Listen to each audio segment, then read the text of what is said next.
Silakan Pak, kami berikan waktu untuk memberikan pemaparan. Silakan Pak. Baik, terima kasih. Sekali lagi, Assalamualaikum warahmatullahi wabarakatuh. Selamat pagi, salam sejahtera untuk kita semuanya. Yang kami hormati Ibu Dr. Kusumaning Tuti Sandri Harmi Sutiono selaku Ketua Indonesia Banking School sebagai host dari webinar nasional ini. Lalu juga tentunya moderator kita, terima kasih.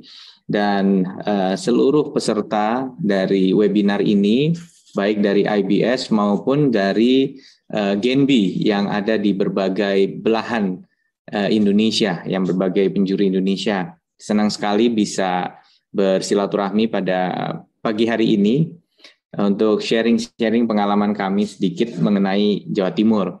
Kalau ditanya kiat sukses, saya belum berani mengklaim sukses sebenarnya. Karena tentunya ini masih work in progress, kita masih berjalan, bahkan kadangkala orang baru merasakan fondasi yang dibangun itu mungkin 1-2 dekade setelahnya. Baru terasa apa yang fondasi yang kita bangun, kira-kira demikian. Tapi pada kesempatan ini mudah-mudahan saya bisa sharing apa sih sebenarnya suka duka lebih tepatnya untuk menjadi seorang kepala daerah, dalam hal ini sebagai wakil dari gubernur dan sebelumnya menjadi bupati dan terutama mungkin dianggap mewakili generasi yang relatif muda. Ya kalau dibandingkan teman-teman mahasiswa mungkin ya jauh lah usianya, saya tidak. Tapi untuk kategori sekarang orang sering menyebut istilah generasi milenial ya, berdasarkan rentang tahun kelahiran memang kami masih masuk di kategori tersebut. Sehingga ada kesamaan-kesamaan lah antara saya dengan mungkin adik-adik mahasiswa sekalian. Karena definisi generasi milenial itu, kenapa dinamakan milenial? Sebelum milenial ini juga Gen Y istilahnya. Sebelumnya ada Generation X, sebelumnya ada Baby Boomers gitu. Baby Boomers itu yang lahir setelah Perang Dunia. Dunia begitu damai dan tiba-tiba boom, banyak baby. Itu yang sering disebut Baby Boomers gitu. Maka kalau adik-adik sekalian punya orang tua kelahiran tahun 50-an ya, itu masih ada mungkin ya, kadang-kadang yang kelahiran 50-an tapi punya anak kecil gitu ya. Ya atau mungkin punya kakek yang kelahiran 40-an gitu ya. Itu ya mereka masuk kategori baby boomers dan mesti kakak adiknya banyak. Ya, jadi sudah bersaudara ada 10 ya kurang lebih lah kira-kira gitu. Nah, kemudian setelah baby boomers ada generation X yang kelahiran 65 sampai 80s ya, sampai tahun 80 awal ya. Nah, inilah yang kemudian memang pada saat modernisasi mulai berjalan, tatanan ekonomi mulai berkembang dan generasi ini mulai hidup di suatu fase di mana dunia memasuki chapter baru setelah Perang Dunia. Jadi masa damai kemudian masa berkembang ya, istilahnya take off. Nah, tetapi kenapa ada pendefinisian milenial khusus untuk yang lahir tahun 80-an? Karena ternyata ada kesamaan karakter yang muncul dari istilahnya intensitas penggunaan teknologi. Jadi kita ini generasi yang dari ABG ya, dari usia ABG anak baru gede itu udah kenal dengan gadget, udah kenal dengan internet, dan itu benar-benar merubah cara kita melakukan segala hal. Kalau dulu generasi saya masih transisi sebenarnya, saya sempat merasakan juga kehidupan dari generasi sebelum milenial. Nah, jadi kalau dulu misalnya kita mau ambil foto kalau sekarang foto aja sedapatnya karena digital kan. Itu kalau dulu itu benar-benar mereka harus mikir. Pertama jatahnya pakai roll film itu paling 16 maksimal 24. Itu pun kita foto nggak tahu akan berhasil atau tidak gitu. Jadi kita benar-benar berusaha mempersiapkan dengan matang baru berani ngambil gambar. Kalau sekarang tinggal dicekrek karena digital ya tentunya bisa, dan kemungkinan untuk diedit juga jauh lebih mudah gitu. Jadi dan langsung instan terlihat hasilnya. Nggak ada tuh rasa-rasa penasaran dari mulai diambil, di afdruk ya istilahnya sampai kemudian jadi tuh nggak ada. Kalau generasi sekarang karena langsung cekrek, langsung dilihat ada di layar. Instan ini juga terjadi di hal-hal lain. Misalnya dulu karena hanya ada telepon rumah, belum ada handphone. Kita kalau janjian itu ya harus spesifik di mana, jam berapa, plan B-nya apa kalau apa. Itu spesifik di planning. Jadi orang dulu terbiasa lakukan planning yang sangat seksama. Sekarang kita kalau janjian sama teman pakai WA gitu ya, nanti ketemu di mana? Nanti kabar-kabaran lagi aja kalau udah deket gitu. Banyak sekali perubahan-perubahan yang luar biasa yang sebenarnya mempengaruhi mindset kita ya. Karena apa? Karena mindset kita kemudian terbentuk ya instan tadi gitu, sangat-sangat convenient, sangat instan. Sehingga banyak yang bilang generasi milenial ini nggak sabaran. Apalagi kalau bekerja bersama dengan generasi sebelumnya, itu generasi milenial tuh benar-benar nggak sabar gitu. Kok kelamaan sih, kok ini gitu. Dan inilah yang kemudian menjadi ciri khas dari generasi milenial adalah seberapa mereka ini bukan hanya melek teknologi, tapi dependent upon technology, sangat bergantung kepada teknologi. Nah, inilah yang kemudian menjadi menarik. Bagaimana kalau seorang generasi milenial sekarang duduk di lembaga yang sangat-sangat identik dengan birokrasi, identik dengan tata kelola yang istilahnya ruwet, old school gitu ya, seperti pemerintah daerah gitu, ya. Kita bahkan nggak ngomong pemerintah pusat, ini pemerintah daerah. Kalau pusat kan justru kementerian itu dianggap lebih modern, lebih apa. Sedangkan orang kalau dengar pemerintah daerah pasti apa yang comes across pertama di pikiran kita, wah ini pasti olot, pasti old school, pasti apa gitu. Nah, kemudian masuklah saya ke local government gitu. Tapi memang yang menarik itu orang banyak tanya, kenapa kok saya masuk ke dalam pemerintahan? Kalau dilihat tadi di resume karirnya saya itu sampai tahun 2015 saya masih bekerja di lembaga keuangan yang melakukan penjaminan untuk proyek-proyek infrastruktur skala besar. Jadi itu lembaga keuangan, dan sebelumnya lagi saya bekerja mendirikan sebuah lembaga pembiayaan infrastruktur non bank ya. Sebelumnya lagi saya bekerja di World Bank gitu, dan itu karir saya itu tiba-tiba kenapa saya masuk ke politik gitu, menjadi bupati di Trenggalek. Nah, ini harus dikatakan memang tahun 2012 itu ada satu perubahan sejak Pak Jokowi masuk sebagai calon gubernur DKI Jakarta. Dia mulai membawa sebuah approach yang baru dibarengi simpatisan beliau yang mulai lebih ekspresif berkiprah di media sosial ya. Dan pergerakan-pergerakan ini membuat politik ini menjadi lebih menjangkau kepada banyak sekali segmen-segmen masyarakat yang dulunya apatis sama politik gitu. Dulunya agak kurang tertarik sama politik. Jadi dulu ada gium ya istilahnya, ada satu saying bahwa bad news is good news. Jadi di politik itu kalau nggak lagi bad news, misalnya korupsi, masalah apa, orang nggak tertarik gitu, karena malas dengerin yang bagus-bagus gitu tentang pemerintah. Pertama mereka nggak tahu percaya, kedua kemasan untuk menceritakan hal yang bagus itu juga biasanya seremonial gitu. Jadi nggak terlalu menarik. Nah, begitu kemudian Pak Jokowi masuk dengan style beliau yang sangat humble, sederhana dan anti mainstream. Kalau dibandingin sama predecessornya ya, sama yang dulu beliau anti mainstream banget gitu. Maka kemudian meningkatkan interest orang. Nah, disusul kemudian muncullah nama-nama baru yang agak-agak anti mainstream juga. Contoh Kang Ridwan Kamil yang kemudian menjadi wali kota Bandung. Latar belakang bukan orang politik, tapi arsitek dari UC Berkeley di Amerika gitu ya. Jadi orang-orang yang selama ini karirnya itu identik ya, kalau orang punya pendidikan di luar negeri terutama, bahkan ya nggak di luar negeri, dimanapun, yang itu akan memilih untuk berkarir ya di jalur profesional, bukan di politik, apalagi politik daerah gitu. Kalaupun mereka suatu saat masuk pemerintahan, mungkin karena cemerlang di karir, kemudian dilirik oleh presiden atau menteri, dia entah jadi advisor atau jadi direksi BUMN atau jadi menteri, itu jalurnya. Jarang yang kemudian ikut pilkada, pemilihan kepala daerah.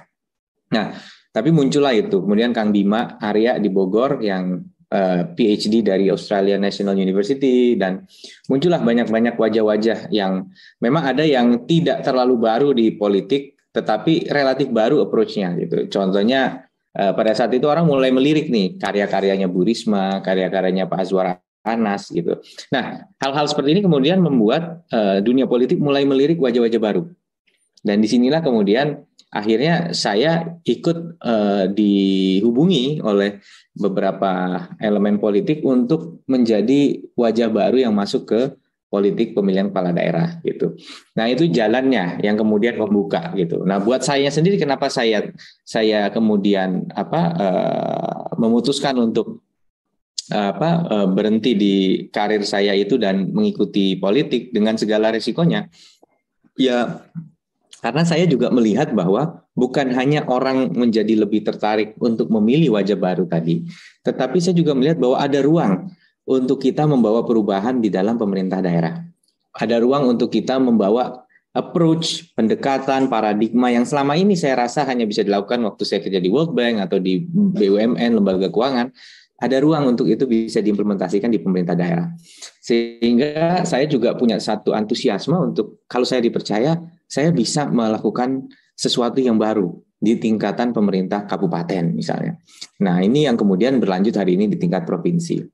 Nah teman-teman sekalian, jadi saya sebenarnya udah siapin paparan, cuman saya rasa lebih menarik saya cerita secara candid saja apa yang karena saya tidak terlalu ingin ini theoretical ya, saya mau coba cerita secara candid, secara real apa yang saya alami, saya hadapi pada saat saya menjadi kepala daerah. Jadi begitu saya ikut kampanye gitu ya, saya sadar gitu ternyata dari tim ses itu pertama, begitu mau debat pilkada, nggak terlalu banyak yang menganggap bahwa preparation is important untuk debat gitu. Jadi ya udahlah gitu, pokoknya mungkin H-1 debat baru siap-siap. Sedangkan saya merasa debat calon pilkada adalah kesempatan untuk menunjukkan kepada publik supaya nggak beli kucing dalam karung. Jangan cuma janji, tetapi harus bisa mengilustrasikan janji itu secara meyakinkan. Jadi jangan cuma bilang klise atau retorik ya, misalnya kami akan menghidupkan UMKM, kami akan mensejahterakan petani, klise, semua juga ngomong begitu. Kita harus mengupas permasalahan dan kemudian kita memberikan sebuah gambaran strategi yang bisa kita lakukan. Misalnya kita mengatakan bahwa masalah yang dulu saya hadapi misalnya di Trenggalek adalah daerah yang paling jauh dari Surabaya. Itu paling selatan, Surabaya di utara, Trenggalek di selatan. Dari Solo juga kalau naik pesawat dia paling jauh. Dari Malang naik pesawat dia paling jauh. Nah, tapi saya bilang kalau kita ngelihat gelas ini setengah penuh atau setengah kosong, kalau kita lihat itu setengah kosong, maka menjadi yang paling selatan itu adalah handicap, adalah kelemahan. Tapi kalau kita ngelihat itu setengah penuh, justru kita berada di baris terdepan di pesisir selatan. Maka itulah yang kemudian menjadi jargon dalam campaign saya. Saya katakan bahwa Trenggalek haruslah menjadi yang terdepan di pesisir selatan. Jadi kita tidak menganggap bahwa kita terjauh dari Surabaya, tapi justru terdepan di Samudra Hindia. Nah ini momen yang saya coba gunakan karena Presiden Jokowi saat itu sedang mendorong poros maritim dunia. Indonesia dikatakan negara hebat karena berada di apit Samudra Hindia dan Samudra Pasifik.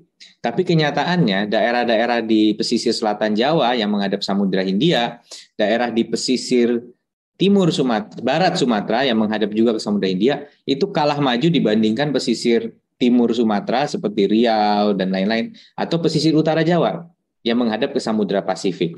Nah, ini yang saya coba manfaatkan utilisasi untuk membuat masyarakat kemudian memiliki harapan, memiliki hope, memiliki sebuah keyakinan bahwa ya, kita ingin sesuatu yang baru, kita ingin satu approach yang berbeda, gitu. Jadi saya mencoba merubah bahkan culture dalam kampanye itu benar-benar mempersiapkan tadi dalam proses debat dan saya mempersiapkan kontennya, substansinya.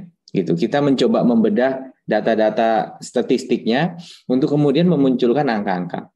Karena bahayanya juga, saya ngalamin ini di dalam pemilihan gubernur misalnya. Ada janji untuk mencetak misalnya berapa juta lapangan kerja dalam setahun misalnya. Disampaikan oleh kompetitor.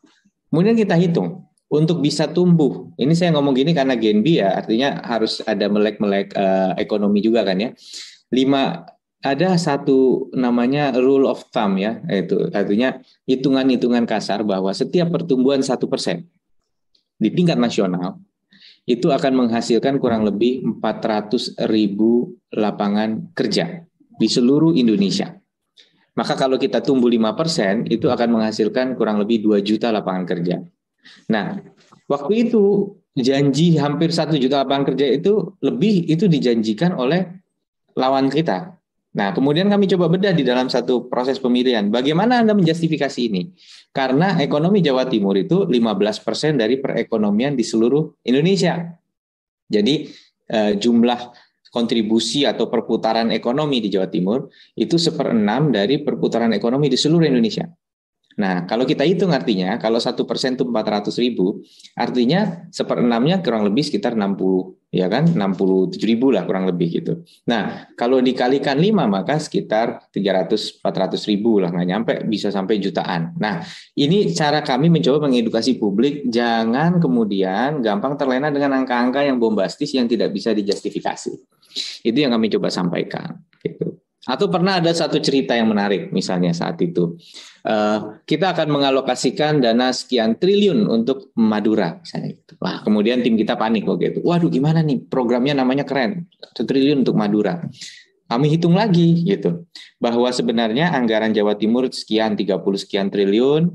Kalau misalnya kita lakukan jumlah penduduk Madura 4 juta, jumlah penduduk Jawa Timur 40 juta, maka harusnya sekitar total sekitar 10% dari jumlah penduduknya itu, ya. Nah, ini kemudian kalau kita justifikasi angka 1 triliun terhadap 30 sekian T itu jauh di bawah 10%. Justru kita katakan angka ini justru terlalu kecil untuk menjustifikasi gitu. Nah, pertanyaannya maksudnya mungkin culture untuk menggunakan hitungan-hitungan akademis di dalam sebuah proses pilkada itu dulu mungkin nggak kebayang gitu. Yang penting kita bagaimana kita teriak-teriak di lapangan, orasi, menjanjikan ini, kemudian saya punya satu harapan kita bisa memindahkan diskusi ini seiring masyarakat yang lebih melek terhadap iptek, lebih ilmu pengetahuan. Ini untuk ayolah kita jangan kemudian diskusi yang sifatnya retorik atau yang ini gitu. Mari kita diskusi yang konkret, yang real gitu, yang jelas, angka-angkanya clear, dapat dilakukan gitu ya. Seperti banyak yang mengatakan misalnya, oke, kita harus kemudian mendorong penciptaan lapangan kerja baru. Padahal kalau kita lihat angka kemiskinan dan angka pengangguran di Jawa Timur itu, angka kemiskinan itu justru lebih tinggi dari pengangguran. Artinya penyebab miskin itu bukan karena orang nggak kerja, mereka kerja, tapi mereka nggak bisa sejahtera. Karena apa? Karena pekerjaan mereka itu tidak memberikan income yang mencukupi. Nah, artinya harusnya kita bedah. Oh, ini ternyata karena dalam hal ini profesi tertentu. Ini yang kita sebut sebagai occupational poverty yang muncul di segmen profesi tertentu. Nah, ternyata yang paling banyak ini adalah di pertanian. Jadi pertanian ini adalah sektor di mana orang banyak bekerja di sana tapi miskin, gitu. Karena angka pengangguran lebih rendah daripada angka kemiskinan. Jadi kalau selama ini kita mengasumsikan orang itu miskin karena nggak kerja, itu salah. Nah, artinya kita harus melihat akar permasalahan yang konkret. Oh, kalau ini masalah kemiskinan, masalah kemiskinan ini terkait dengan pertanian, maka solusinya adalah bagaimana? Apakah karena terlalu banyak orang yang bekerja di pertanian, sedangkan lahannya terbatas sehingga kalau dibagi-bagi hasilnya kecil? Maka kita harus bicara misalnya reskilling. Kita berani nggak memindahkan orang dari pertanian ke sektor lain? Padahal di saat yang sama seorang kandidat akan ngomong, kita harus meningkatkan minat generasi muda pada pertanian. Kita kekurangan tenaga pertanian, tapi di sisi lain terlalu banyak orang di pertanian dan income-nya sedikit. Nah, hal-hal yang menurut saya ini kontradiktif atau ambivalen ini yang terus terang teman-teman sekalian banyak sekali ditemukan di politik. Nah, saya sangat berharap bahwa masuknya generasi muda ke politik ini kita membangun sebuah culture bukan like and dislike. Tapi mari kita rasionalkan semua ya. Kalau orang memang mau memimpin ya harus ada formula yang clear, yang jelas. Ini juga yang dilakukan walaupun Amerika tidak lepas dari like and dislike, tapi budget plan itu mereka upload di dalam website. This is my plan. I'm gonna spend this much untuk healthcare. Kita akan spend this much untuk ini, untuk defense, untuk apa? Itu jelas gitu posturnya gitu. Nah, inilah yang juga saya sempat ditanya di dalam satu perdebatan misalnya bahwa kita harus mendorong agar belanja tidak langsung. Ya, jadi dulu tuh, sekarang kategorinya nggak begitu, tapi dulu di dalam APBN atau APBD anggaran pemerintah Belanja langsung, belanja tidak langsung adalah dua kategori. Dianggap belanja langsung. Yang bagus itu adalah kalau pemerintah bangun jalan, bangun taman, bangun gedung, itu baru namanya pembangunan. Jadi definisi pembangunan itu benar-benar bisa kelihatan. Tapi saya katakan bahwa kita kadang-kadang mengirimkan dana kepada pemerintah desa untuk dia bisa melakukan pembangunan yang lebih sifatnya partisipatif gotong royong. Kita kadang memberikan insentif tambahan kepada perawat, insentif tambahan kepada guru, itu nggak dihitung sebagai belanja langsung kadang-kadang. Dianggap tidak langsung. Nah, di dalam proses itulah saya mencoba menjelaskan kepada masyarakat bahwa pembangunan bangsa kita ini bukan dengan beton dan baja dan semen saja dan aspal, tetapi justru negara hadir untuk berinvestasi di pendidikan, di kesehatan masyarakat, dan hal-hal ini tidak berwujud dalam bentuk bangunan, tapi dalam bentuk kita membiayai tenaga-tenaga kesehatan tersebut. Nah, ini sedikit apa yang saya sampaikan di awal, bahwasanya memang tantangannya besar di dalam politik, godaan untuk memberikan janji-janji yang muluk-muluk, kemudian juga sekedar sekedar memperkuat istilahnya hal-hal yang kelihatannya tidak terlalu jelimet gitu ya. Tetapi saya tetap meyakini bahwa di tengah masyarakat ada segmen-segmen yang ingin tahu lebih jauh. Nah, inilah yang saya sebut sebagai tantangan kita ke depannya nih dalam kepemimpinan dan dunia politik. Patron-patron politik ini, kita harus perhatikan betul patron-patron politik. Jadi selama ini sayangnya orang-orang yang paham bahwa oke, ini yang diusulkan make sense, oh kebijakan ini bagus, oh ini dan sebagainya, itu cenderung menyimpan itu untuk dirinya sendiri. Dia akan cerita di kalangan sesama lah, di teman-teman sekomunitasnya. Tapi jarang yang kemudian mau datang ke lapangan perumahannya atau ke pasar terdekat untuk cerita pandangan dia terhadap pemimpin menggunakan ini gitu perspektifnya. Sehingga yang mengisi ruang-ruang dan rajin datengin rumah-rumah, datengin orang-orang untuk bicara mengenai politik, justru orang-orang yang ya tadi nggak selalu peduli dengan konten, tapi lebih kepada iya kita nanti akan bagi-bagi tambahan tunjangan untuk ini, kita akan kasih dana untuk ini gitu. Jadi politik bagi-bagi gitu ya. Padahal sebenarnya ada hal yang sebenarnya urgent, menjanjikan kita akan bangun jalan baru. Padahal udah tahu bahwa jalan yang ada saja anggarannya untuk pemeliharaan nggak cukup gitu. Tetapi menjanjikan ini itu. Nah, ini hanya bisa ditangkap oleh orang-orang yang memang memiliki minat dan pemahaman tertentu. Nah, patron politik baru yang saya harap dari adik-adik yang ikut ini adalah bagaimana kemudian bisa mengajak masyarakat banyak untuk ikut memiliki ketertarikan terhadap ini. Kira-kira gitu. Nah, inilah yang kemudian teman-teman mahasiswa pernah curhat sama saya. Duh, Pak Emil, kenapa sih kok kita ini udah demo tapi tetap aja nggak didengar gitu kan? Ya saya bilang karena apa? Karena apa yang kalian perjuangkan dalam demonstrasi itu kalau misalnya kita turun ke warkop atau ke pasar, kita nanya pedagang pasar, mereka kira-kira ngerti nggak? Mereka kira-kira concern nggak? Gitu. Nah karena mereka nggak concern, akhirnya ya kekuatan politik untuk mendorong apa yang diperjuangkan oleh gerakan mahasiswa menjadi sulit gitu. Nah oleh karena itu kami sampaikan mahasiswa harus bisa mengakar ke bawah dan kuat ke atas gitu. Jadi tidak bisa hanya kuat menyuarakan ke atas, tapi harus mengakar, memperjuangkan. Jadi advokasinya dua arah, advokasi ke atas dan ke bawah gitu kepada berbagai jejaring masyarakat. Nah ini saya memang agak menyoroti sisi politik bagi generasi muda. Tetapi saya terakhir mungkin karena ini nanti mungkin saya ingin beri ruang lebih banyak untuk tanya jawab gitu ya. Saya lihat tadi udah ada Bu Miranda Gultom juga masuk dulu, Bu DGS BI, ada Pak Akhir Ilyas, kemudian juga ada Pak Budi Anoto. Ya nanti mungkin bisa menarik ini kalau diskusinya. Tetapi yang saya ingin sampaikan juga di dalam pemerintahan, ya di dalam pemerintahan. Tantangan kita di pemerintahan waktu saya masuk pertama kali dan menyusun Musrenbang, Musyawarah Perencanaan Bangunan. Saya datang ke Trenggalek dengan predikat ya. Oh ini orang kota nih, orang Jakarta, orang metropolis, tinggal di gemerlapnya ibu kota. Datang ucuk-ucuk ke desa, pasti tiba-tiba dia merasa menjadi orang yang paling pinter, orang yang paling tahu, dan pengen menyulap daerah kita supaya dijakartakan, tanda kutip gitu. Dan ada yang ketakutan, ada yang agak nervous, apalagi dianggap oh istrinya juga dari dunia entertain dan apa pasti.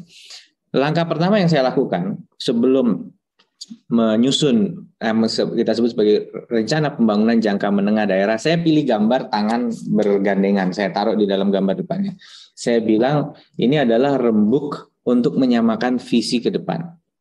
Saya bilang, saya kasih gambar kota, saya kasih gambar mall. Waktu itu saya ambil gambar mall Taman Anggrek di Jakarta. Saya kumpulin semua tokoh-tokoh masyarakat, termasuk yang sepuh-sepuh, yang tua-tua. Karena kesulitan menjadi pemimpin muda, itu biasanya yang lebih senior merasa kita ini bisa saja punya intelektualitas, tapi belum cukup bijak untuk melihat bahwa segala hal itu ada sisi lain yang mungkin tidak sekedar tolak ukurnya on paper atau textbook.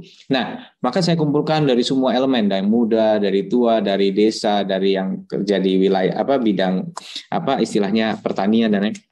Saya kasih gambar mall. Apakah ini yang Anda mau? Oh tidak. Terus saya kasih gambar desa wisata yang bagus, pantai yang tertata. Kalau ini, iya Pak, kita mau yang seperti ini, gitu. Saya kasih gambar kawasan industri, gitu kan. Terus habis itu mereka bilang, oh enggak seperti ini. Terus saya kasih gambar saya kasih gambar lab agro gitu loh, lab agro yang melakukan. Oh mereka mau seperti ini. Terus saya kasih gambar produk-produk kita masuk ke mall. Ya, saya kasih gambar layanan rumah sakit yang lebih baik. Saya kasih. Nah, ternyata visualisasi tadi membuat orang akhirnya, oh ya, ini sama nih. Yang dimau oleh Pak Bupati sama dengan yang kita mau. Walaupun dia lama di Jakarta, tapi dia paham, dia tidak ingin menjakartakan Trenggalek, tapi dia ingin meningkatkan ini. Nah, dengan itu saya punya apa yang disebut sebagai traction atau buy-in. Orang ikut menghayati, menyelami apa yang kita ingin perjuangkan. Gitu. Sehingga walaupun saya mungkin tidak punya jam terbang lama di desa, tetapi kemudian teman-teman ini bahkan para sesepuh merasa iya inilah yang kita mau. Gitu. Sehingga dukungan itu membuat lebih mudah untuk saya menghadapi tantangan pada saat ada orang mau memprotes program saya, mau nggak ini. Lebih mudah karena apa? Karena loh ini sudah diinginkan oleh masyarakat loh. Ini loh, sudah dirembuk, semua hadir, DPRD saya hadirkan, kepala desa saya hadirkan. Dan alhamdulillah terwujud. Alhamdulillah kita punya layanan rumah sakit yang sekarang akreditasinya sudah tergolong paripurna. Ya, jadi dia punya instalasi gawat darurat yang bagus, operating theater yang bagus, produk batik kita sekarang masuk di Mall Sarinah di Tamrin. Kita punya brand sendiri namanya Batik Teranggalih yang mengkurasi. Jadi kalau batik ini UMKM nih ya, kan sekarang sering kita bantu pemasaran UMKM, caranya pameran. Akhirnya mereka hanya hidup dari satu pameran ke pameran yang lain. Nah kita pengen coba bagaimana mereka bisa penetrasi ke market retail. Nah waktu itu saya datang ke Sarinah kan di lantai 5 atau 6 ada segmen batik. Mereka terbuka untuk membantu batik daerah. Tapi ya kita kalau mau punya satu corner sendiri harus bisa mensuplai ratusan helai batik gitu kan, dan nggak ada pengrajin batik di Trenggalek yang bisa melakukan itu. Maka terlalu berisiko. Maka yang kami lakukan banyak pembatik-pembatik di Trenggalek. Kemudian saya bilang, mari kita milih satu merek. Kira-kira batik apa? Batik Trenggalek. Ya jangan, kalau batik Trenggalek ada ratusan pembatik, semua batik Trenggalek. Yang bagus, yang enggak. Itu juga sama, nggak akan ada trust yang muncul. Untuk menciptakan orang itu kan beli baju misalnya yang ada mereknya. Itu emangnya karena kualitasnya saja? Enggak, tapi juga karena merek. Brand equity itu penting. Ya tentu harus seiring lah, kualitasnya bagus dan brand equity-nya ada. Nah maka kami mencoba bikin akhirnya namanya Batik Teranggalih. Itu dari kata terang di hati, terang inggalih, Trenggalek. Nah Teranggalih ini menjadi merek yang bisa dipakai oleh semua pembatik yang lolos kurasi. Kita akan menyeleksi produknya, kalau memenuhi syarat dia boleh di branding pakai itu.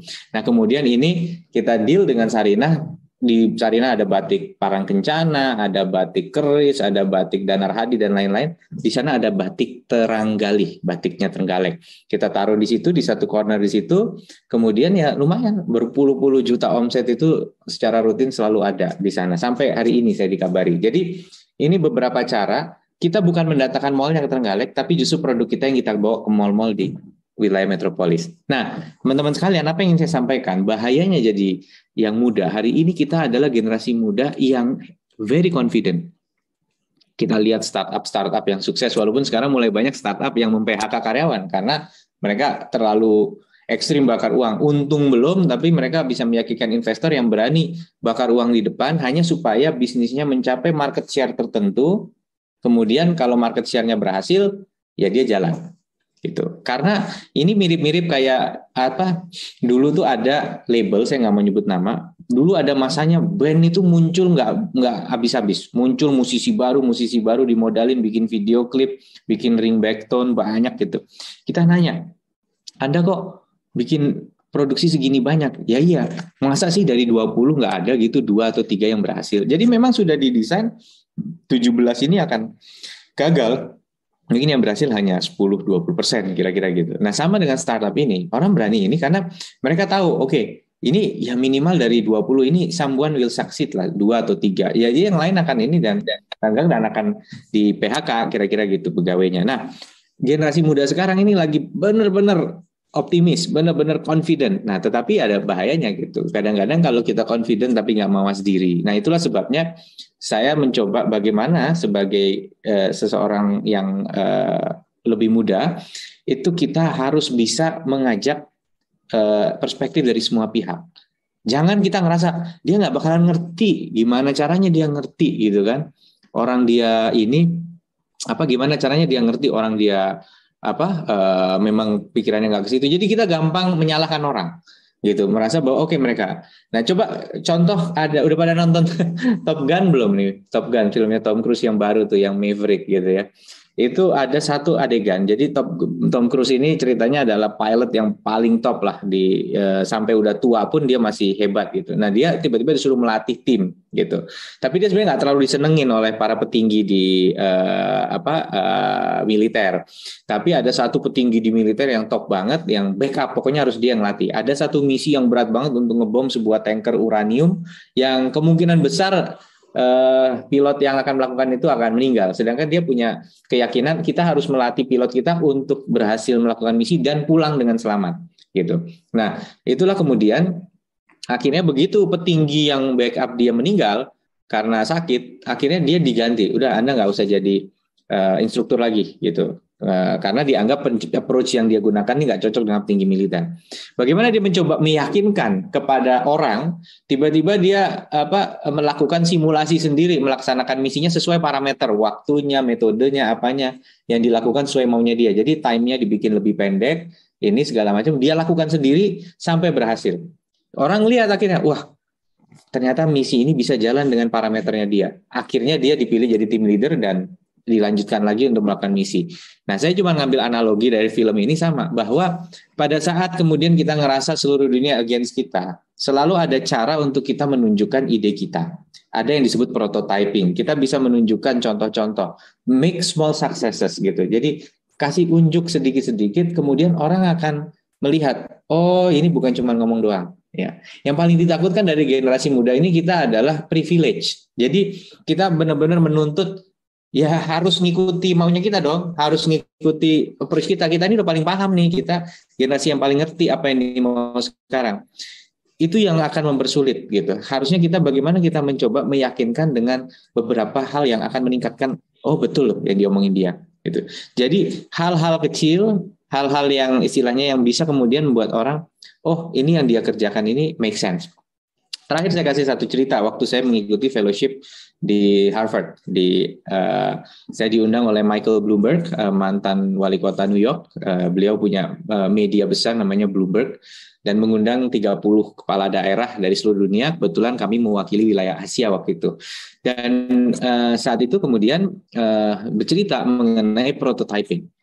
Jadi apa yang diceritakan dari prototyping itu ternyata ada bisnis, orang punya ide mau bikin bisnis persewaan gaun online. Nah, apa yang dilakukan? Pertama yang dilakukan dia buka pameran dulu, menyewakan gaun doang. Biasa, standar, dia buka pameran. Kalau nggak salah di Yale dia bukanya. Itu. Yang kedua, dia mulai buka pameran tapi bukan gaunnya yang dipajang, tapi katalog. Nah, yang ketiga, baru dia kemudian membuat digital katalog. Nah, pertanyaan saya, kenapa nggak langsung digital katalog aja? Kalau langsung digital katalog, kita nggak akan tahu penyebab ini gagal. Apakah karena orang emang nggak tertarik nyewa gaun, atau orang nggak tertarik nyewa gaun kalau tidak melihat sendiri gaunnya, atau ya alasan yang lain. Nah, inilah yang kita sebut bahwa dalam sebuah ide atau inovasi, prototyping itu menjadi sangat penting. Apps ya, waktu itu bahkan saya lupain di Oxford apa di MIT waktu itu, apps, aplikasi yang ada orang punya ide aplikasi gitu ya, bikin apps, itu membuat prototipenya bukan dengan ngajak programmer, dia bikin pakai karton, pura-puranya nih handphone, Pak coba klik, nah dia kasih kertas yang lain, ini nanti akan geser ke menu yang ini, klik akan geser ke menu yang ini, jadi simulasinya itu dibuat secara manual gitu. Kalau kita kan mikir, oh kalau mau bikin prototipe ya panggil programmernya, tunjukin. Nah itu kan padahal mahal bikin begitu akhirnya. Nah sehingga ternyata bahkan di negara maju pun mereka menggunakan manual prototyping. Kira-kira itu yang bisa saya sampaikan pada kesempatan ini. Memang tidak ansi spesifik bicara mengenai birokrasi, tapi mudah-mudahan memberikan gambaran pada teman-teman di IBS maupun Genbi mengenai bagaimana kita bisa kiat-kiat lah untuk menghadapi tantangan-tantangan dalam mendorong ide-ide kita. Karena saya percaya kepemimpinan bukan hanya jabatan. Kepemimpinan 360 derajat artinya siapapun kita, apapun jabatan kita, kita bisa jadi pemimpin. Minimal untuk diri kita sendiri, untuk sesama. Bukan dengan cara menyuruh tapi mengajak. Kira-kira untuk menggerakkan. Inilah yang saya alami waktu tiba-tiba di World Bank. Atasan saya harus kembali ke Washington DC, kemudian rekan saya satu ada yang keluar, rekan saya satu lagi ada yang dipromosikan, sehingga saya menjadi satu-satunya orang yang di usia saat itu mungkin masih 23 tahun harus memimpin mengkoordinasikan sebuah investment project di bidang energi di Indonesia. Ya, saya harus dealing dengan orang-orang jauh lebih senior ya. Posisi saya bukan menyuruh, tapi menjadi koordinator yang bisa menggerakkan semua ke arah yang sama. Jadi kita tidak direspek karena kita yang paling pintar atau kita yang mungkin paling pengalaman, tapi direspek karena kita yang paling bertanggung jawab terhadap apa yang ingin dicapai. Saya yakin kalau approach-nya seperti ini, insya Allah kita akan bisa memperoleh keberhasilan yang lebih lagi. Terima kasih. Baik, terima kasih Pak Wagub, Pak Emil. Menarik sekali ya Pak ya sharingnya ya. Tadi kita banyak mendengarkan yang terkait dengan kebijakan atau komunikasi bagaimana gitu Pak ya dengan generasi lain yang mungkin lebih tua dan sebagainya. Nah ini sebelum ke forum Q&A Pak, mohon izin Pak. Jadi memang saya membaca ya di media mengenai perjalanan Pak Wagub ini sendiri.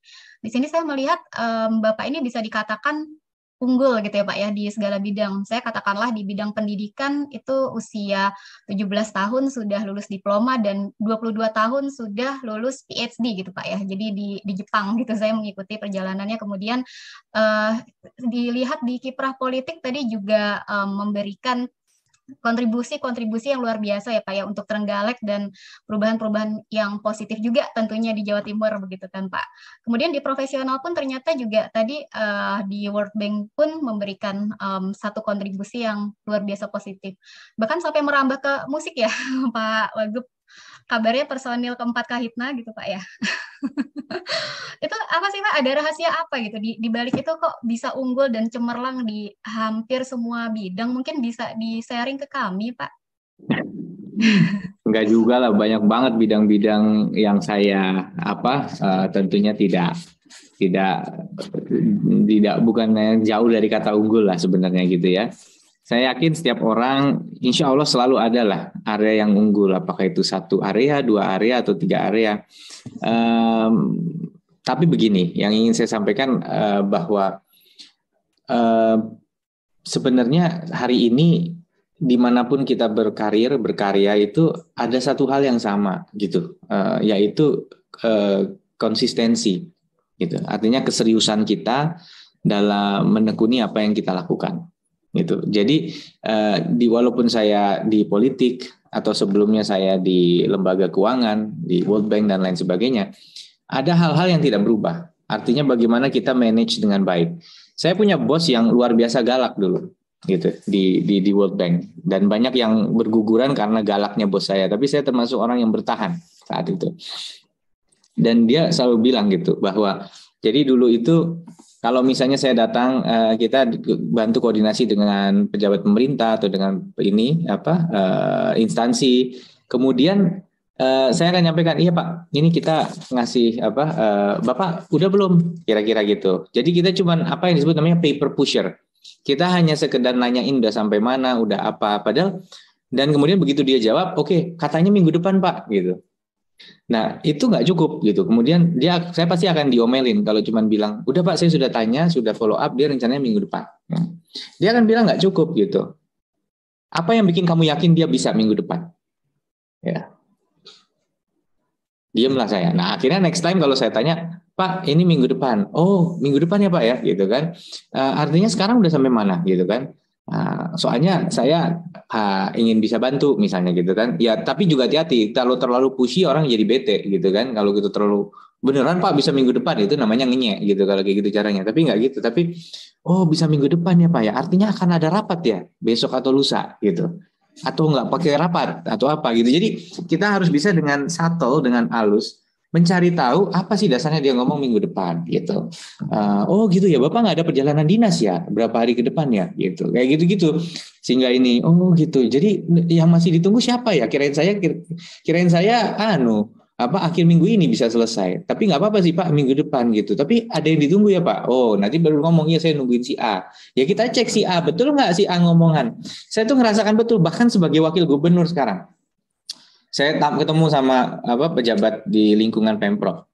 Ini nanti Pak, kereta ini nanti akan ada yang membuat analisis dampak lingkungan. Ini didanai dari pusat. Waktu itu pejabat pusatnya bilang begitu. Saya telepon lah bosnya dari pejabat yang dia sebut tadi. Saya telepon bosnya. Itu beneran Pak mau dikasih AMDAL? Hah, kata siapa? Wah, bayangin kalau saya nggak langsung cek, itu bisa berbulan-bulan kita jalan tapi baru sadar bahwa yang sisinya pusat nggak dikerjain.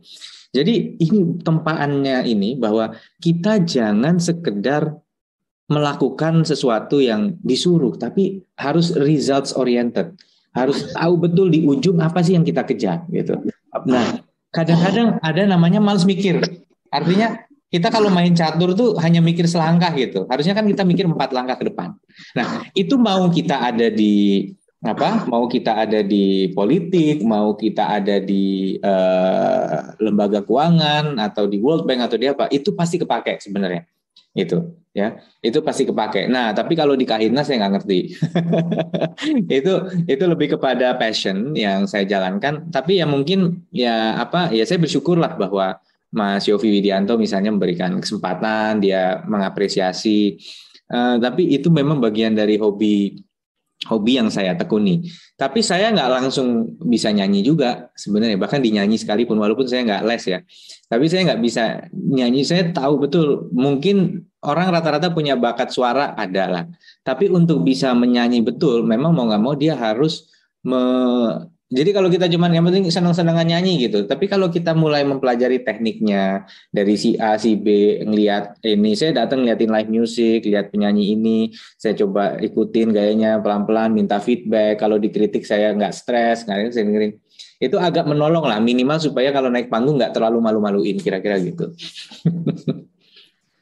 Ya, baik Pak Wagub. Jadi tadi kata kuncinya konsistensi dan result oriented ya artinya yang bisa kita pelajari di sini. Oke, baik Pak, izin membacakan pertanyaan Pak. Ini yang pertama pertanyaan dari Bapak Ahmad Jufri Pak dari Universitas Mataram. Pertanyaannya, siapapun yang jadi pemimpin masyarakat ingin sejahtera, program pembangunan utama apa yang dilaksanakan gubernur atau wakil gubernur yang dapat memberikan peningkatan kesejahteraan masyarakat Jawa Timur? Monggo silakan Pak. Wah, itu bisa berhari-hari itu untuk menerangkan jawabannya. Tapi sekarang gini, yang sederhana, sejahtera, ya kan? Tolok ukur sejahtera ini apa? Ya sejahtera itu kan sebenarnya adalah terpenuhi kebutuhannya. Terpenuhi kebutuhan bisa dari uang sendiri, bisa tidak dari uang sendiri, betul ya? Artinya orang butuh pendidikan, orang butuh kesehatan. Entah orangnya kita bikin punya uang sehingga dia bisa mencari pendidikan sendiri, mencari kesehatan sendiri, atau justru kesehatan pendidikannya kita berikan. Orang butuh makan, ya. Yang ideal adalah kita berikan kemampuan untuk minimal membeli makanan sendiri. Tapi kalau dia belum mampu, maka makanan disediakan. Kira-kira begitu. Nah, ini fungsi dasar pemerintah itu tadi di situ. Angka kemiskinan kita ini memang ada di kisaran 10%. Itu yang disebut angka kemiskinan makro.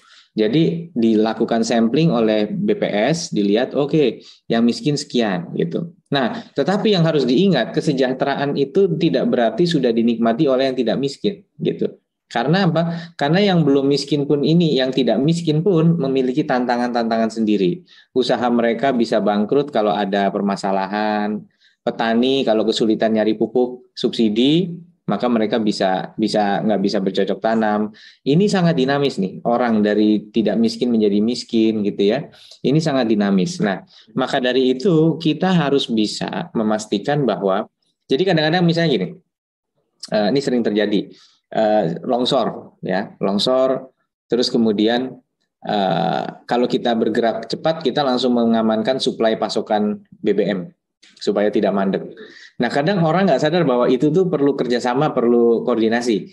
Dipikir itu otomatis bisa, padahal sebenarnya pemerintah kerjanya begitu, menjaga agar ada kelancaran roda ekonomi. Nah, khusus Jawa Timur karena ini provinsi yang mayoritas industri, maka pada saat COVID kemarin misalnya, kita harus memastikan bahwa pabrik-pabrik bisa beroperasi.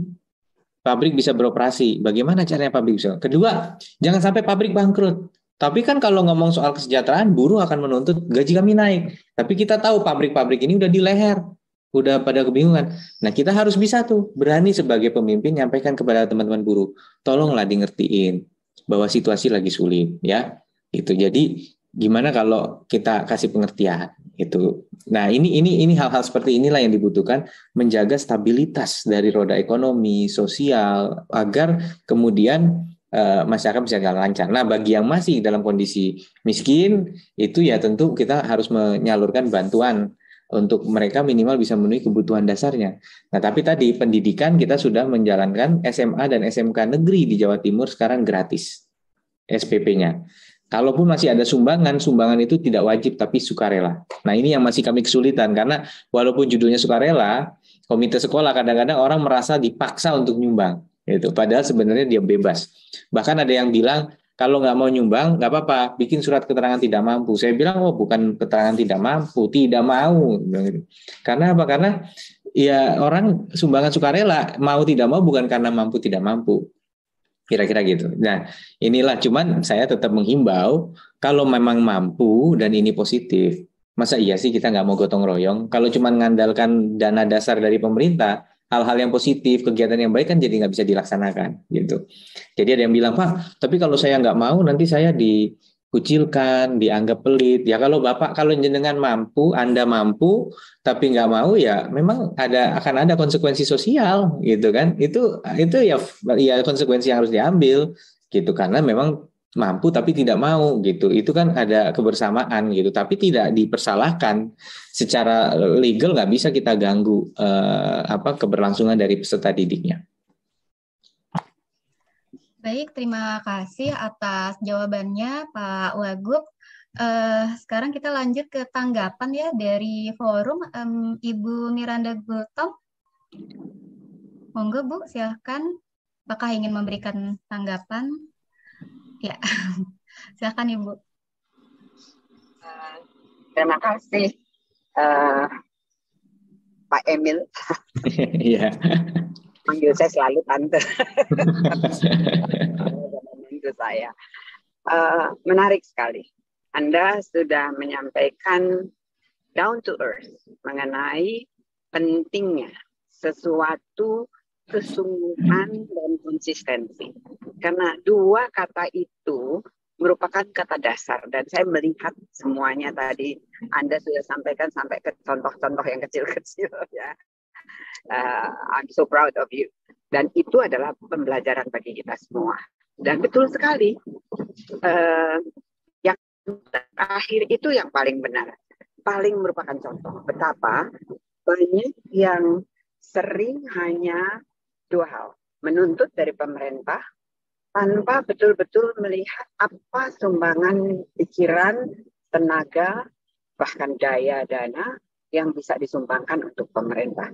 Saya juga sering melihat Pak Emil betapa program pemerintah itu sering taken for granted, sehingga orang-orang yang mampu pun sebetulnya tidak ikut membantu, sehingga sebetulnya dia mengambil kesempatan kepada orang-orang yang kurang mampu, betul tidak ya?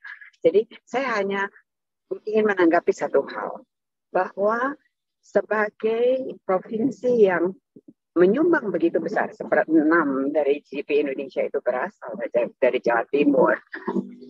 Sebetulnya ada sesuatu yang ingin saya lihat betul-betul timbul dari Jawa Timur, yaitu upaya pemerataan seperti apa Pak ini. Itu belum terlalu terdengar, ya. Pemerataan di dalam berbagai hal. Kesempatan belajar, kesempatan memperoleh beasiswa, kesempatan untuk memperoleh lapangan pekerjaan yang sesuai. Anak-anak muda sekarang seperti apa Pak Emil kira-kira di Jawa Timur itu? How are you going to absorb pola berpikir yang berbeda? Anak muda sekarang tidak terlalu senang bekerja yang terlalu diatur, ya. Bahkan lembaga-lembaga yang sudah sangat terkenal sebagai lembaga yang orang-orang ingin bekerja seperti BI aja udah mengalami nih, anak muda kalau dia terlalu diikat 2 tahun 3 tahun dia minta berhenti kerja. How are you going to respond to that? Jadi ini penting. Saya kebetulan di financial digital company yang disediakan platform, and I've seen the dynamics unbelievable. Ya. Anak muda di bawah umur 30 tahun semua udah jauh lebih pintar dari kita, jauh lebih cepat. But they are so demanding also, you know. Itu kayak apa sih kira-kira Pak Emil di Jawa Timur? So vibrant, kalau saya bilang di Jawa Timur tuh vibrant. Apa aja yang ditawarkan, proyek baru apa aja, site baru apa aja pasti laku. Mau di Pacitan kayak mau di mana aja Pak Emil. Saya itu udah keliling-keliling di sana. Kira-kira kayak apa ya Pak Emil ya, Pak Wagub ya. Terima kasih. Ini tanggapan sekaligus pertanyaan, tetapi very tricky sebenarnya. Terima kasih. Baik, terima kasih Ibu Miranda. Monggo silakan dijawab Pak Wagub. Terima kasih. Ya, tentu beliau juga udah unbelievable lah ini perspektifnya di moments of crisisnya bangsa kita. Beliau ada di sana dan tahu betul bagaimana government dari sisi fiskal, moneter, dan saya bersyukur lah dengan apresiasi beliau. Saya langsung ke pertanyaannya tadi yang masalah pemerataan. Memang Jawa Timur ini sendiri itu kayak ada 2 dunia gitu. Dan saya ngerasakan nih kerja di Jawa Timur pun harus hidup di 2 dunia. Di satu sisi saya bisa bicara mengenai hydrogen fuel cell car dengan teman-teman ITS, atau kerjasama mengenai artificial intelligence ya kan dengan atau cloud computing dengan Amazon Web Services gitu. Tapi di sisi lain kadang-kadang saya tuh masih harus mikirin rumah yang belum ada WC-nya gitu. Atau anak yang putus sekolah SMP, atau banyaknya orang yang menikah muda bukan hanya karena MBA, merit by accident, tapi memang orang tuanya percaya ini sudah saatnya menikah di usia bahkan SMP atau SMA aja belum selesai. Jadi 2 dunia. Inilah yang kemudian membuat isu pemerataan tadi menjadi sangat relevan yang disampaikan oleh Bu Miranda. Nah, cuman kemiskinan di desa dan di kota di Jawa Timur itu kalau kota ini kita hovering around 7%, ya 7%, desa 14%. Nah, kami bersyukur berdasarkan survei BPS yang terakhir, penurunan kemiskinan di Jawa Timur itu di atas 300.000. Dan ternyata 240.000 dari 300.000 itu adalah penurunan kemiskinan di pedesaan justru. Jadi kita mengalami penurunan kemiskinan pedesaan yang terbesar dalam jangka waktu 10 tahun terakhir itu. Nah, bagaimana saya tidak bisa mengklaim apakah it's because what we do ya, karena terlalu banyak variabel. Tapi katakanlah apa yang kami lakukan punya kontribusi sekecil apapun itu. Yang kita lakukan diantaranya memang adalah bagaimana ada afirmasi terhadap pembangunan desa. Salah satunya adalah memastikan bahwa di saat COVID-19 pertanian ini harus bisa berjalan dengan baik, harus bisa terdukung dengan baik. Nah, yang kedua yang kita pastikan juga adalah bagaimana ekonomi desa. Salah satunya yang kita lakukan, desa-desa wisata itu kita berikan dana untuk melakukan restart kegiatan. Jadi setelah tutup lama karena COVID, mau buka lagi, itu sulit, kita berikan dana untuk 100 desa wisata masing-masing 50 juta. Kemudian kita juga memastikan bahwa memang ada program yang membina BUMDes, Badan Usaha Milik Desa, kita sebut klinik BUMDes gitu. Nah, ini diantaranya, dan juga yang tidak kalah penting memang kita memberikan memastikan bahwa alokasi dalam program-program sosial ini juga menyasar kepada wilayah pedesaan dengan tepat ya. Lansia-lansia desa misalnya ini juga tercover sehingga yang generasi produktif bisa fokus itu. Nah, ini beberapa diantaranya kalau kita bicara rural urban. Jadi bagaimana desa ini bisa mengalami akselerasi penurunan kemiskinan. Nah, tapi di sisi lain juga memang kita punya 5 kantor subwilayah di Jawa Timur. Jadi nggak semuanya di Surabaya, ada di Jember, untuk wilayah Tapal Kuda, ada di Madiun, untuk wilayah Mataraman, ada di Pamekasan untuk Madura, ada di Malang dan Bojonegoro. Nah, dari 19 perizinan di tahun pertama Bu Gubernur Bu Kofifa menjabat, ini dari 13 perizinan yang biasanya di Surabaya itu bisa diurus di 5 kantor ini. Sehingga orang tidak lagi harus pergi ke Surabaya. Yang kedua, kita kemudian juga melakukan kita melakukan program-program misalnya. Nah, ini nyambung dengan apa yang disampaikan oleh Ibu tadi ya, Bu Miranda tadi menyampaikan mengenai preferensi kerja anak muda yang berubah. Saya juga punya teman yang dulu kerja di human resources-nya di perusahaan Jepang di manufacturing yang kebingungan karena anak-anak muda itu baru 2 tahun resign, 3 tahun resign, sehingga dia di-hire sebagai semacam shrink ya, orang teman diajak ngobrol oleh anak-anak muda itu. Jadi kadang-kadang pagi-pagi sebelum kerja diajak nongkrong dulu, ngopi dulu, misalnya di kayak bukan 7-Eleven apa di dekat situ lah ada minimart atau ngobrol untuk tahu apa dia happy apa enggak, dia ini apa enggak gitu. Dan memang di dunia juga gini, kita juga di satu sisi kadang-kadang agak-agak bikin gregetan. Ini anak muda kok gini banget sih gitu, lo kok nggak Anda kok nggak begitu tekun gigih gitu. Tapi di sisi lain mereka punya skill set yang lebih menjawab tantangan hari ini. Karena contoh negara seperti Jepang ya, itu sekarang sudah mulai gitu. Wah, nggak boleh nih lembur. Kalau dulu paling bangga kalau pulang paling terakhir gitu. Kalau perlu ngunci pintu kantor itu paling bangga gitu di Jepang. Paling bangga kalau cuti nggak dipakai, itu paling bangga. Tapi sekarang Jepang bilang nggak boleh. Kalau udah waktunya pulang. Karena apa? Karena tidak nambah produktivitas juga gitu. Akhirnya karena outputnya tidak linear dengan input gitu. Jadi bukan how many hours you put, tapi golden moment yang ada di kepala dia untuk come up dengan creativity itu bisa hanya terjadi. Kayak saya selain sama Yofi kemarin saya sama Lale Ilma Nino gitu misalnya, Nino Raan dan Lale Ilma Malik yang Essentials. Kalau ditanya sebenarnya berapa waktu yang kamu pakai untuk bikin musik ini? Ya waktu garapnya paling setengah jam gitu. Kesannya setengah jam aja kok dibayar gede loh. Proses menuju setengah jam itu juga nggak gampang sebenarnya gitu. Tapi bukan kelihatan kayak kita duduk lagi garap gitu.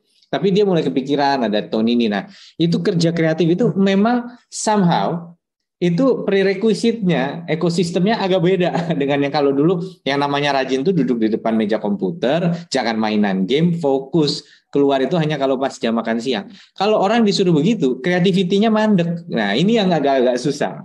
Itulah sebabnya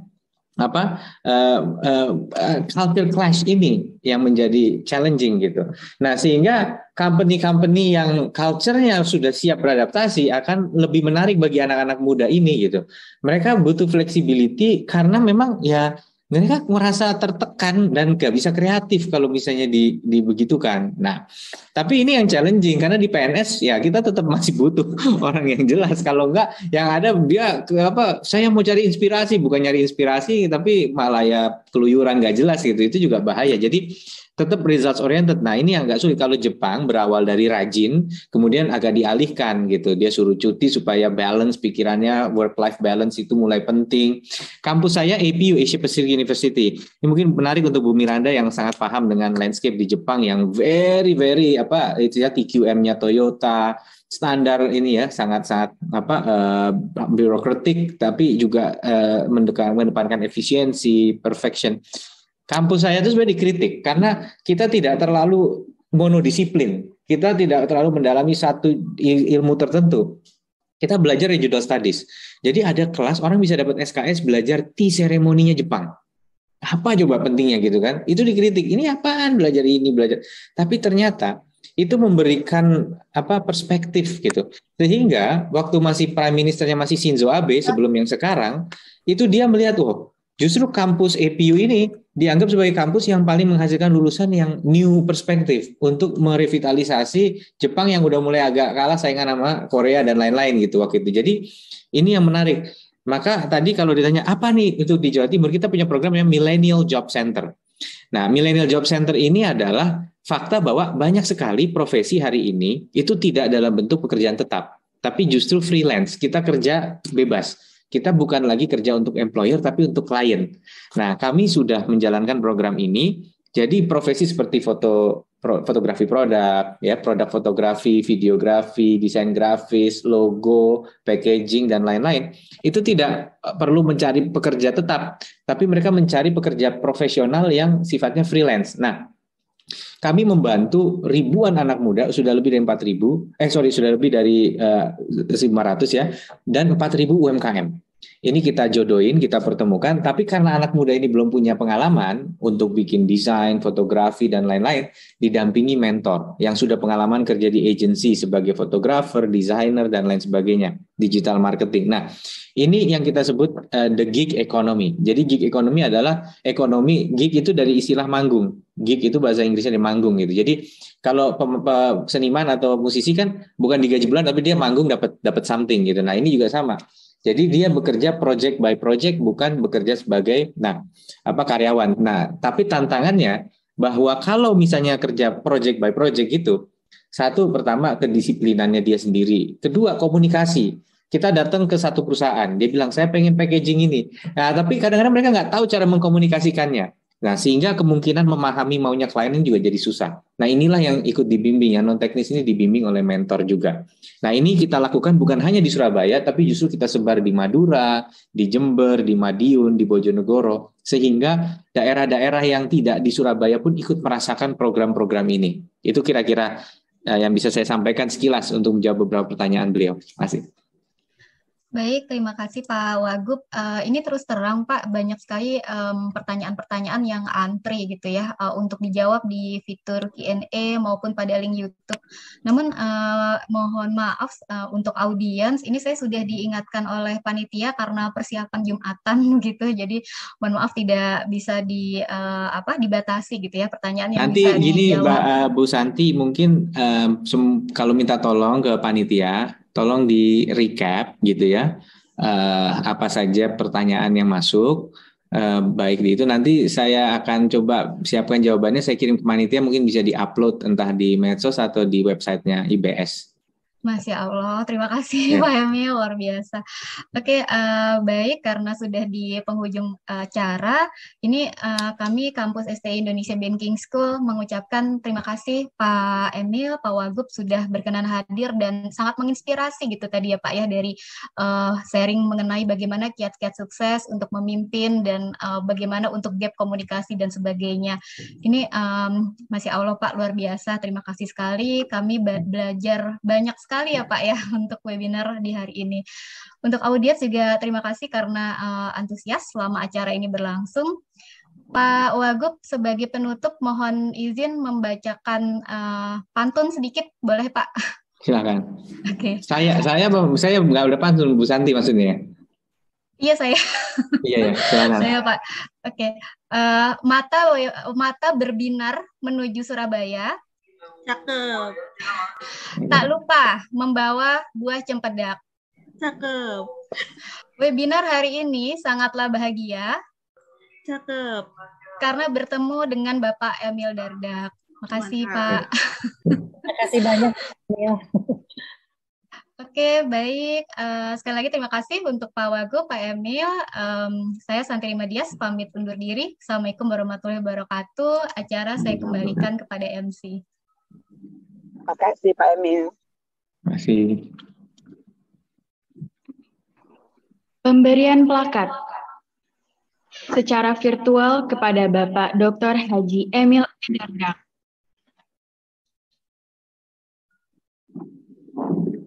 Indonesia Banking School menyampaikan apresiasi dan penghargaan yang tinggi atas kesediaan dan waktu dari Bapak Dr. Haji Emil E. Dardak.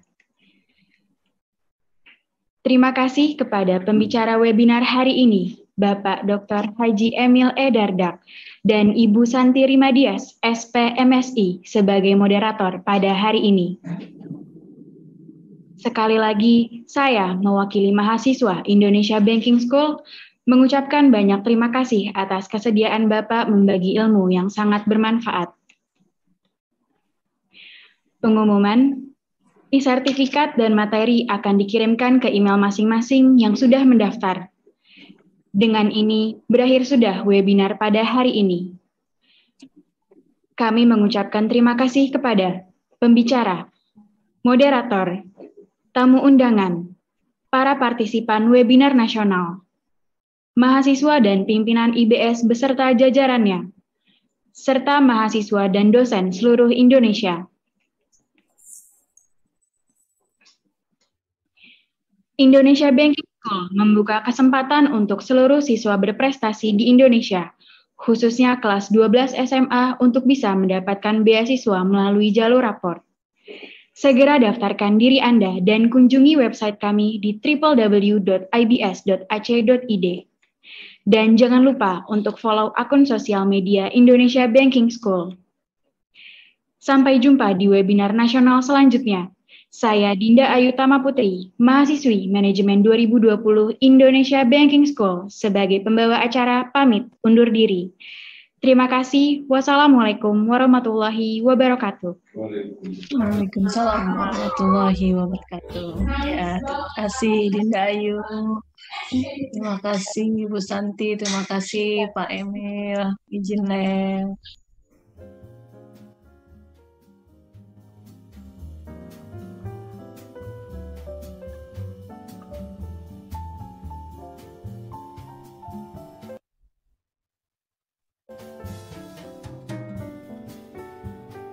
Terima kasih Bu Titu.